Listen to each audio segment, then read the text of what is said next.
하나님의 평화가 여러분과 함께하기를 주의 이름으로 축복합니다.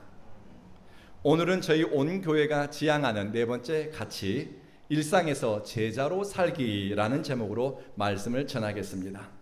앞뒤 좌우로 안녕하세요, 반갑습니다. 인사 나누시겠습니다.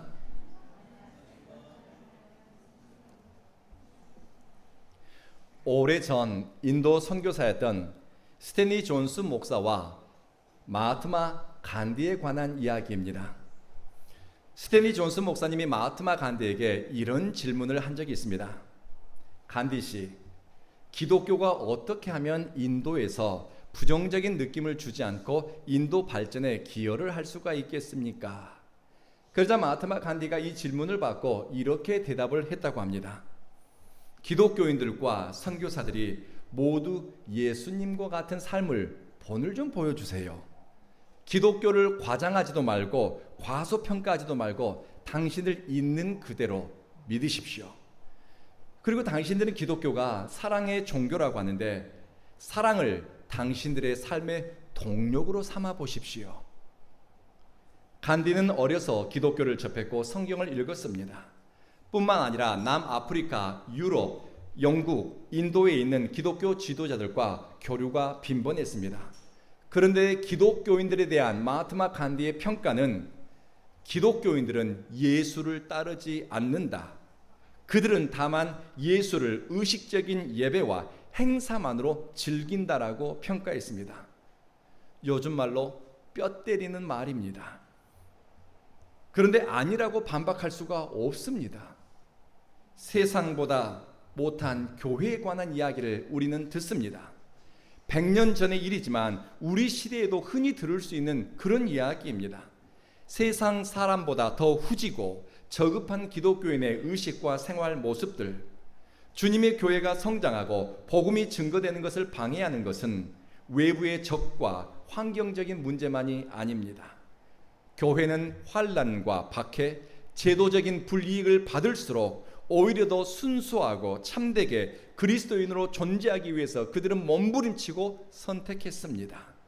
그러나 주님의 몸으로서 교회를 시험들게 하는 것은 내부자들의 미성숙하면서도 어리석은 욕심 많고 이기적인 경쟁적이면서도 사랑이 없는 비복음적인 모습 때문입니다. 많은 신학자와 목회자들이 경고하는 것이 신앙과 삶의 분리, 교회 안과 밖에서의 이중성, 이런 것들이 주님의 교회를 병들고 복음을 무기력하게 만든다고 말합니다.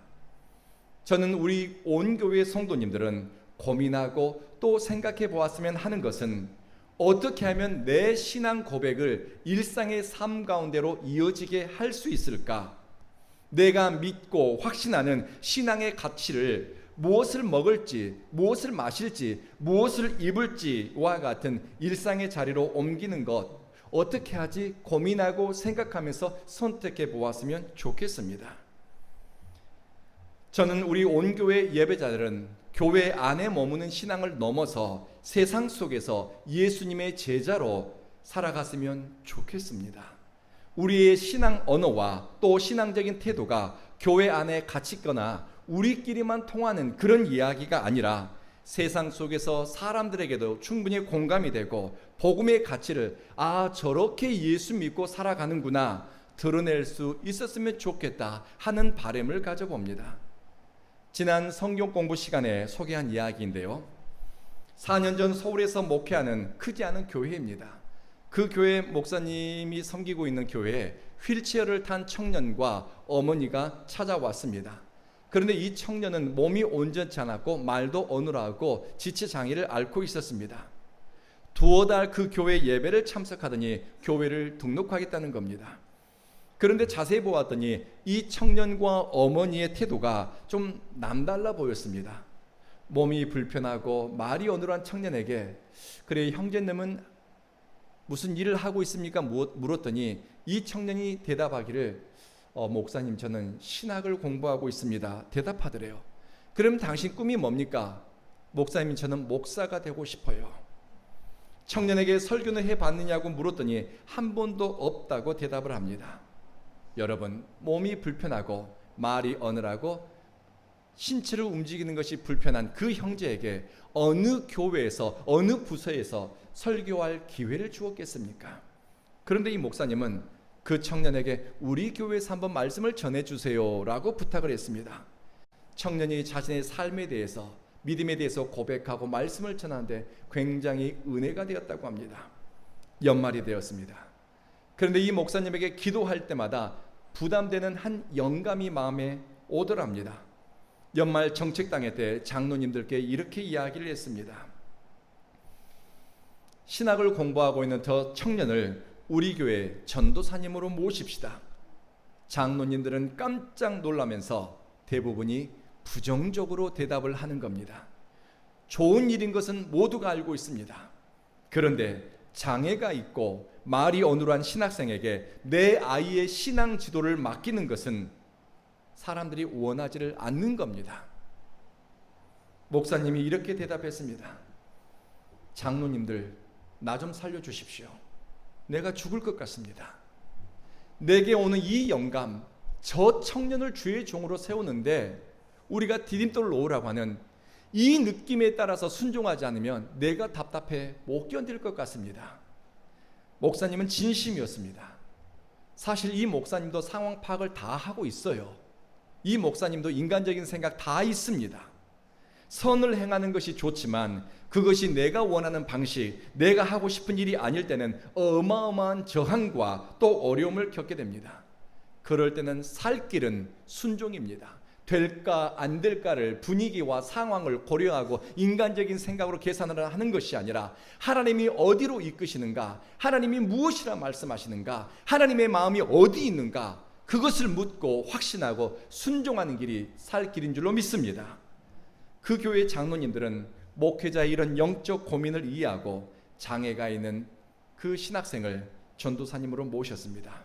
기회를 주고 사역자로 준비될 무대를 마련해 준 겁니다. 아무나 할 수 있을 것 같지요. 그런데요, 그런 선택을 하는 데는 엄청난 용기가 필요합니다. 신앙적 가치를 위해서 목회자와 장로님들, 학부모와 아이들이 모두 한 마음으로 뜻을 모았습니다. 교회는 이런 곳입니다. 그 전도사님은 바로 지난주에 목사 안수를 받았습니다. 목사 안수를 받는 그 모습을 보면서 목사님은 눈물을 펑펑 흘리면서 하나님 감사합니다, 주님께 영광을 올려드렸대요. 어른들의 이런 선택을 보면서 주일학교 아이들은 무엇을 배울까요? 세상과 다른 믿음의 방식을 보면서 아이들은 따라갑니다. 교회는 이런 영적인 신비가 있어야 되고 이런 사랑의 선택이 있는 곳이어야 되는 줄로 믿습니다. 예수님의 말씀을 따라 사는 것은 효용성, 생산성을 극대화하는 것이 아닙니다.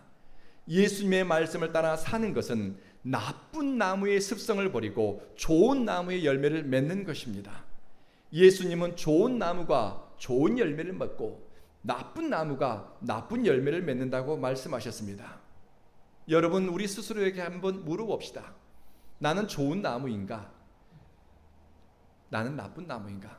사실 나는 좋은 나무인데 상황이 어려워서 사실 나는 나쁜 열매를 맺고 있을 뿐이야 라고 변명하고 싶은 사람도 있습니다. 사실 나는 나쁜 나무인데 겉으로 보기에 좋은 열매를 맺는 척하는 사람도 있을 수 있습니다. 언어의 열매, 생각의 열매, 행동의 열매, 사람들과 어떤 방식으로 소통하고 어떤 가치를 따라 선택하는가? 사람은 내 속에 쌓아놓은 것을 입으로 말하고 일상의 사람으로 드러냅니다.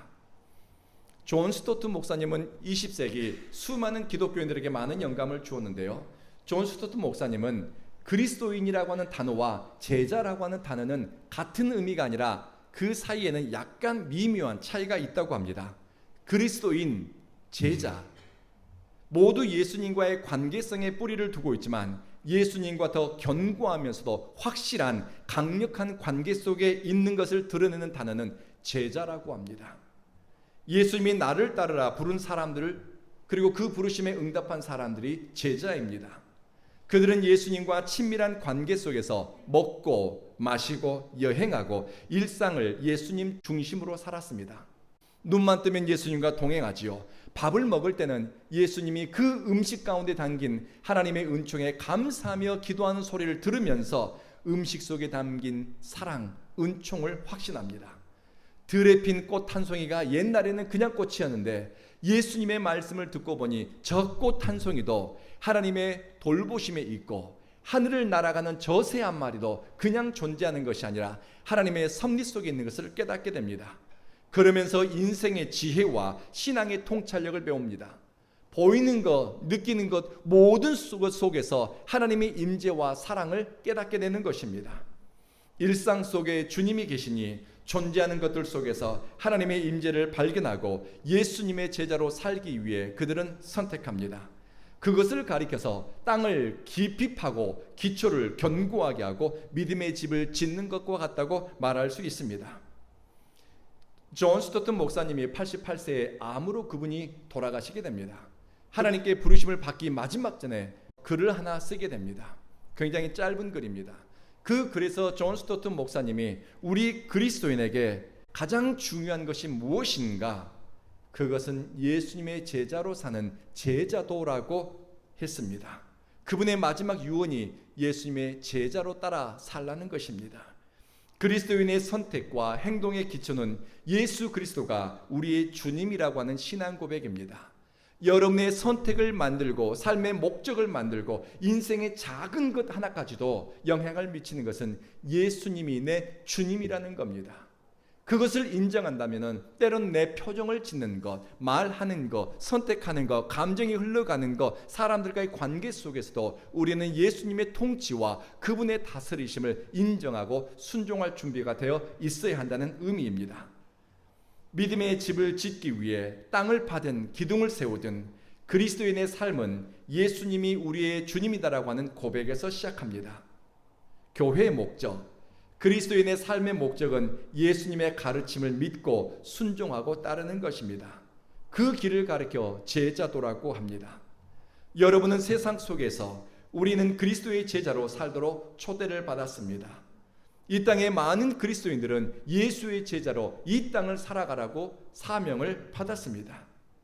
참 그리스도의 제자로 사는 것은 남들이 가지 않은 좁은 길을 가는 것입니다. 참 제자로 산다는 것은 남들이 다 가는 넓은 길을 의도적으로 포기해야 할 경우도 있습니다. 제자로 살기 위해 손에 잡은 것을 놓아야 할 때도 있고 예수님의 참 제자가 되기 위해서 내 마음에는 원하지 않지만 때로는 꽉 붙잡아야 되는 것도 있습니다. 왜 많은 그리스도인이 열매 맺는 삶을 살지 못하는가? 같은 씨를 뿌리지만 밭의 상태에 따라서 열매를 맺기도 하고 그렇지 못하는 경우도 생깁니다. 같은 씨에서 다른 결과가 나오는 것은 토양의 상태, 토양의 종류 때문입니다. 그리스도인이 좋은 마음밭을 갖는데 실패하는 이유 중에 하나는 우리가 선택적으로 살기 때문입니다. 여기서 선택적이라고 하는 옵셔널이라고 하는 이 말은 상황과 이해관계에 따라서 얼마든지 우리의 지향점이 선택의 원리가 바뀔 수 있다는 의미입니다. 깊이가 없는 사람, 신앙의 기초가 약한 사람은 갈등하고 고민하지만 이익이 있을 것 같은 쪽으로 늘 결정이 기울어집니다. 온전한 제자도를 회피합니다. 안전하고 관념적이고 이익이 되는 것은 아멘이라고 응답하지만 대가를 치러야 하는 상황이나 조건은 모르는 척합니다. 그리스도와 함께 죽어야 할 때, 때로는 침묵해야 할 때, 내 자존심을 죽여야 할 때, 양보해야 할 때, 주님과 교회 공동체의 유익을 위해서 짐을 져야 할 때, 순종함으로 따라야 할 때, 그리고 좋은 마음밭을 갖지 못하는 이유 중에 하나는 훈련의 결핍입니다. 자기를 부인하는 것, 십자가에 내가 죽는 것도 반복된 훈련의 결과입니다. 내 뜻과 의지, 고집과 자기 의는 내려놓고 하나님의 영광과 성도 공동체 덕을 세우기 위해 움직이는 것도 연습이고 훈련입니다. 되는 대로 살고 감정 가는 대로 믿고 생각나는 대로 말하고 선한 의지와 사명에 대한 뜻이 없이 신앙생활한 사람에게는 내가 죽고 그리스도가 산 흔적이 눈에 띄지를 않습니다. 우리나라에서 굉장히 존경받는 어르신 가운데 이동희 목사님이란 분이 계십니다. 전주 안디옥 교회를 목회하신 분인데요. 이분은 90이 넘으셨고 지금 암으로 이분이 질병으로 고통을 당하고 계신데, 이분은 요즘에도 철야 기도를 하고 또 말씀을 전하는데, 그분이 이번에 어느 신학대학교에 가서 말씀하시는 것을 제가 듣게 되었습니다. 말씀의 내용은 이겁니다. 여러분이 살고 있는 동네가, 여러분이 속한 지역이 여러분의 땅끝이고 여러분의 선교지입니다. 그리고 그분은 우리에게 복음을 전하는 일, 증인으로 살라고 하는 것을 멈추지 말라고 그렇게 말씀하는 것을 들었습니다. 그리스도인으로 산다는 것은 하나님의 뜻과 하나님의 계획을 제한하지를 않습니다. 생명을 풍성케 하는 신비, 거룩한 변화를 일으키는 성령의 역사, 우리의 생각과 세상의 경험으로는 알 수가 없습니다. 한국의 대표적인 기독교 변증가인 강영환 교수님과 1년 정도 그분과 미국에서 지낸 적이 있습니다. 강영환 교수님이 그런 이야기를 들려주었습니다. 왜 한국 교회가 세상으로부터 신뢰를 받지 못하고 신앙과 삶이 분리되는가? 첫 번째 이유를 이렇게 설명하는 겁니다. 한국 교회는 자본주의의 원리를 따라가고 있다는 것입니다. 경쟁이 삶의 방식이 되고 신앙의 동기가 되었습니다. 자기 집단을 우선시하고 경쟁에서 이길 수 있는 힘, 영향력, 자본을 탐하게 되었다는 것입니다.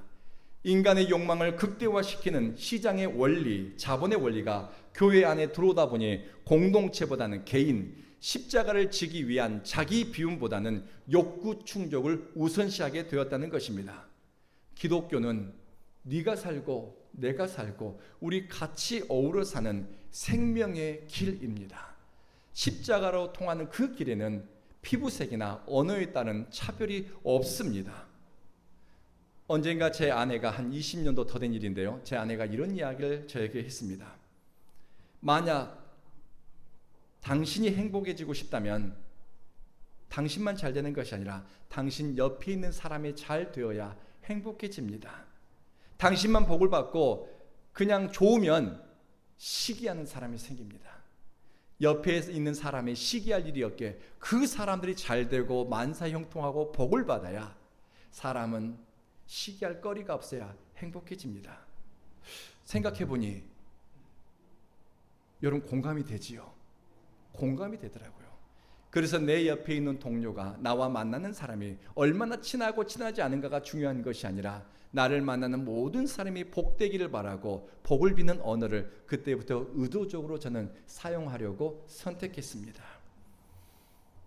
그리고 교회 안에 있는 실천적 무신론이 이웃들로부터 신뢰를 잃게 했다고 합니다. 입으로는 믿음을 말합니다. 교회 안에서는 하나님을 믿는 것처럼 예배를 드립니다. 부흥에도 수련회도 참가하지만 하나님 없는 것처럼 말하고 행동하는 사람들이 있습니다. 그렇다 보니 기독교인에 대한 세상의 평가는 이기적이다, 배타적이다, 자기들끼리만. 예수를 믿는 믿음이 예수님 따라가는 삶과 분리되었기 때문에 입으로는 유신론이지만 실제로는 삶으로는 무신론이라는 겁니다. 그렇다면 일상에서 어떻게 우리는 열매 맺는 제자의 삶을 살아낼 수 있을까? 우리는 마태복음에서 우리는 그 실마리를 찾을 수 있습니다. 예수님은 마태를 부르시고 나를 따르라 하셨습니다. 마태의 직업은 여러분이 아시는 것처럼 세리였습니다. 세무 공무원이었습니다. 예수님의 제자들 중 가장 이질적인 직업이고 욕먹는 과거를 가진 사람입니다. 과거를 숨긴다고 하면 가장 과거를 숨기고 싶은 사람이 마태입니다. 왕따 당하기 쉽고 어떻게 저런 사람이 예수의 제자가 될 수 있느냐 손가락질 받을 수도 있습니다. 사람들은 그 사람의 과거를 보고 이러쿵 저러쿵 판단하고 이야기를 합니다. 그러나 예수님은 지금 이 사람이 오늘 하는 결단과 오늘 내리는 선택을 통해서 어떻게 변화될 수 있는지 그의 놀라운 미래를 주님은 바라보십니다. 죄인보다 못한 평가를 받는 세리였지만 주님은 마태 속에 있는 진리에 대한 열망을 보았습니다. 예수님을 따르기로 선택함으로 성인으로 변화될 미래의 모습을 보았습니다.